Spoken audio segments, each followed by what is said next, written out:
BYU's got some guys this year that can run a little bit in. This is when I watched the Ole Miss game, I was really impressed with their front. This ball thrown too far to the outside. This is something Brian Harsin, who coaches quarterbacks, will work with his quarterback and say, you can't throw it out of bounds. There's no way we can make a play on it. But this front seven for BYU, and Harsin agreed with us. He said, you know, when this is over, we may say this is the best linebacking core that we're going to see all season long.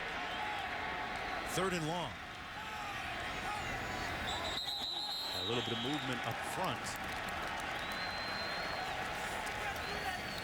Ball start.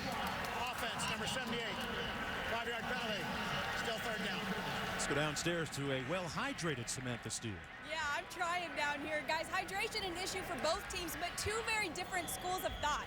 For BYU, they use pickle juice to keep from cramping up.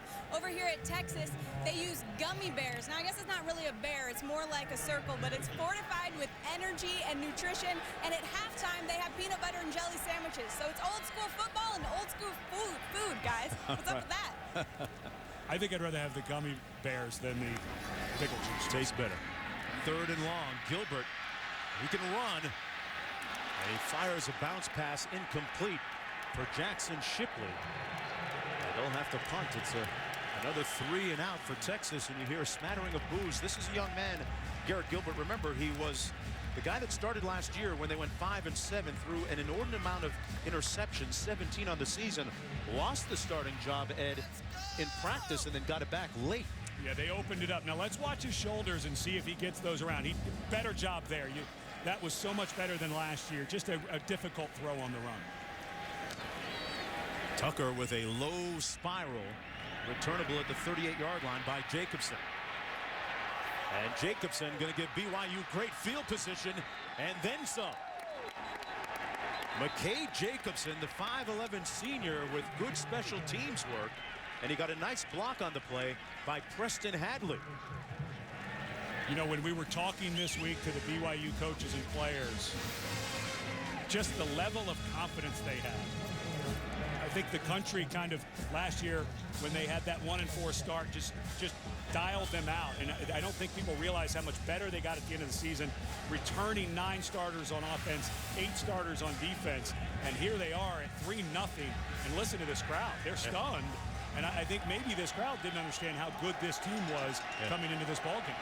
45-yard punt, 25 on the return. Play action bootleg and wide open. I mean wide open to Holt.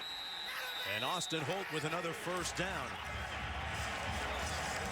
Holt, a guy who a more traditional big body tight end than what you normally see in the BYU pass game. 6'5", 247 pounds. Just right there at the end of the line of scrimmage. Does a good job. He's going one-on-one against Jackson Jeffcoat. A very clean release. Nobody there in the coverage. And it was all because of the run play fake called by Brandon Doman, their first-year offensive coordinator at BYU. From the 23. Luigi gets about 3, and people not quite remembering how good this BYU team is. And this is not. You know, last year was such an aberration. And Rocco Mendenhall took over. He came in as the defensive coordinator and then was promoted to head coach. And you look at that run, 11-10, 11-11. And then when they went 1-4 last year, I really think, and you know, they were in the Mountain West Conference, now they're independent. A lot of people don't know what to make of them, but we watched that game against Ole Miss. It's a good ball club. Quick 3-step drop. Oh, nice catch that time by Jacobson. Reached back to make the grab, setting up a 3rd and short. Hicks with the stop, a gain of 4 on the play. And boy, BYU hitting on all cylinders right now offensively. Yeah, first-year play caller Brandon Doman, who's been the quarterback's coach for BYU for 7 years, said last week against Ole Miss he was disappointed in his play calling. Now he has a position 3rd and short in the red zone. Would not be surprised. Some type of draw or screen. Not so sure that this is a drop-back pass type of throw. And for Texas, be ready for some type of screen. DeLuigi the lone back. Texas bringing some pressure. Incomplete, intended for DeLuigi. And there we saw, Ed, that offensive defense that Manny Diaz likes to preach. Well, and that was a wonderful job by Emmanuel Acho. As the blitz was coming, they had two safeties coming from the outside.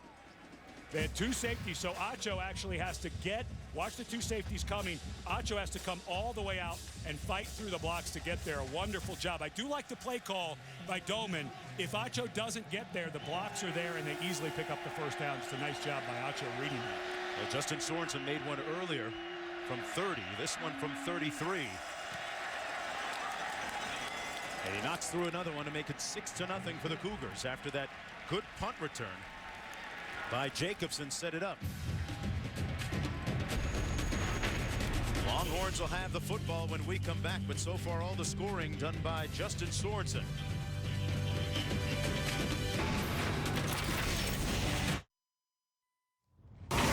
ESPN's College Football Primetime is presented by Triple Hops Brewed Miller Lite. Taste greatness.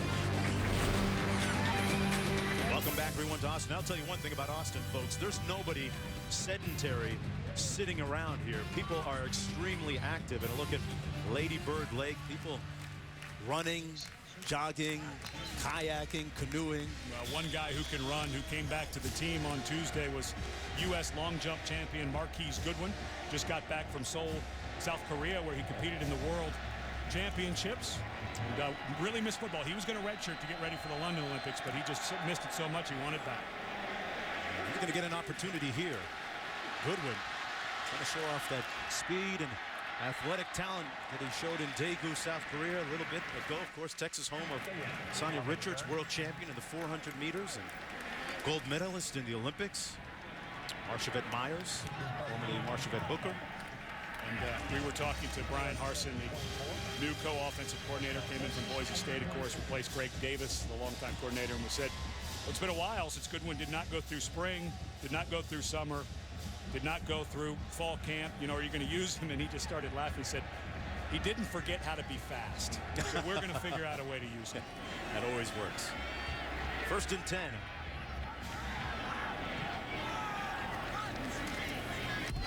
Gilbert on the toss to Whitaker. Nowhere to go for Fozzie Whitaker. We talked about the intransigence of that front three for BYU. Let's go back to the studio with Brian Burr. All right, Mark, it's been just a great day of football, and that will continue into the night. Checking out the family networks. How about South Carolina and Georgia tied at 28 into the fourth quarter? That's over on ESPN. And on ESPNU, Arkansas just scored a second touchdown. It is 14-3, guys. Right here it's 2nd down and 10, 101,000 strong. BYU leading Texas 6-0. Gilbert using his legs, which Brian Harsin has given him a blank check to do, and he's hit hard by Spencer Hadley. Right now, BYU's defense is winning every play.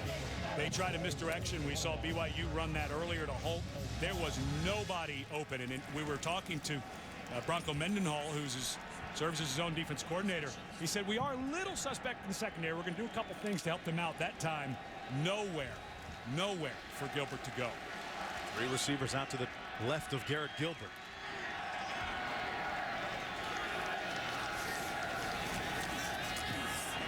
Plenty of time to throw. Incomplete and picked off. Great interception by Daniel Sorensen. The 6'2" sophomore comes up with a big play. Last week he recovered a fumble against Ole Miss. This time comes up with the pick. Well, this was a misread by Garrett Gilbert. He had Jackson Shipley on the outcut for the first down, just absolutely wide open. Watch Shipley break to the outside, and he just held it. And then he tried to force a ball in there. Just a bad decision. He had exactly what Harsin drew up. Shipley, so good in space, came out of his speed cut, was open beyond the sticks. Gilbert was looking right at him, not quite sure why he held onto the ball. First interception of the year for Garrett Gilbert. And good field position here for BYU. Heaps lets it go, has a man, and incomplete. At the 7-yard line, McKay Jacobson had gotten in behind the secondary. But man, Heaps overthrew him by a yard. That ball thrown late and to the outside. defender on that play. Number 25, Corby Eason, who last week had an interception go in and out of his hands in the end zone against Ole Miss. That time gets it knocked up into the air to force the fumble, or excuse me, force the interception. But again, Gilbert, he had exactly what was called and just held on to it. Luigi on the run between the tackles, nothing doing there. It'll be third down and about 10 to go. For BYU has scored on its 2 previous possessions, a couple of field goals from 30 and 33 yards out. From the toe of Justin Sorensen. There's Brandon Bowman, former quarterback at BYU. He was the only quarterback in the history of BYU to win a game on the road in the SEC until last week when Jake Heaps got that honor, although I think you have to give a bunch of that to the defense with their score. But he said, I've never done more soul searching in my life after that game. It is new, something I'm going to have to get a better feel of calling, but he knows the system and he's tweaked it a bit. Third and 10. Heaps. And he's almost intercepted at the 32-yard line. Calvin Howell dangerously in the backfield, putting pressure on him. You know, in talking to Bronco Mendenhall, he was talking about how his kicker has distance up to the 50-yard line. But I'm a little shocked that they're going to try this long of a field goal. If that is in fact what they're going to do. Sorensen. He made a 62-yard field goal back in high school. And yeah, now they're going to shift into a punting formation. This is the right call. I don't think you want to. This is a long field goal. You're playing good defense. I don't think there's any reason to try a long field goal here. Penn, Texas back. Your defense is playing well.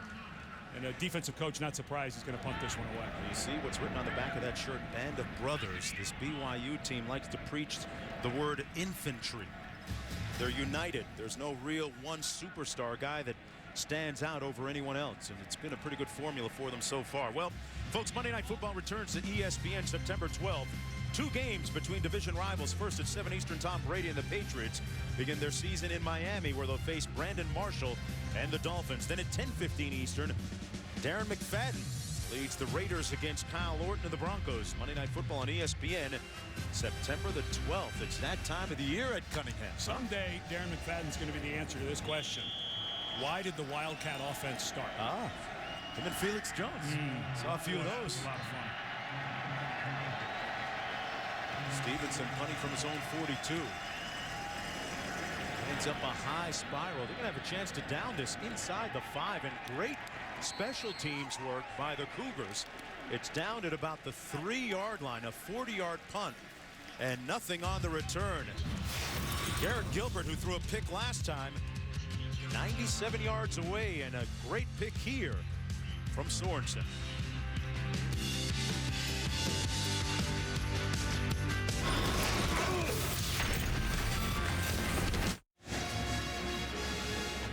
Back here at Texas Memorial Stadium, BYU with a 6-0 lead, 4:08 to go in the first quarter. I'm Mark Jones along with Ed Cunningham, Samantha Steele down on the sidelines. Texas used 12 true freshmen last week in their victory against Rice, a convincing victory. 18 freshmen overall. Gilbert threw the interception last time on the field. We'll see how he responds here. Cody Johnson in the ballgame, the burly fullback at about 250 pounds. He's the lone back. But this is the strength of this BYU defense. This is going to be hard. These are 300-pound, big physical guys up front for BYU. This is going to be tough to get out of here. Heads it off. And he plows ahead and probably picks up about 3 yards. Second down and 7. So far, a very inauspicious beginning for that Texas offense. They've had 2 3-and-outs and an interception. How do they turn it around here, Ed? Where do you start? I think you have to think play action pass here. I just right now, this Texas offensive line is being stuffed at the line of scrimmage. The white shirts are beating the burnt orange shirts when they're on defense. There's no push whatsoever at the point of attack. And you've got Malcolm Brown in now at running back, but I still think you've got to think some type of play action. Malcolm Brown, the second-rated tailback coming out of high school last year, and he shows you why with some explosive, combustible burst. Gets the first down on an 8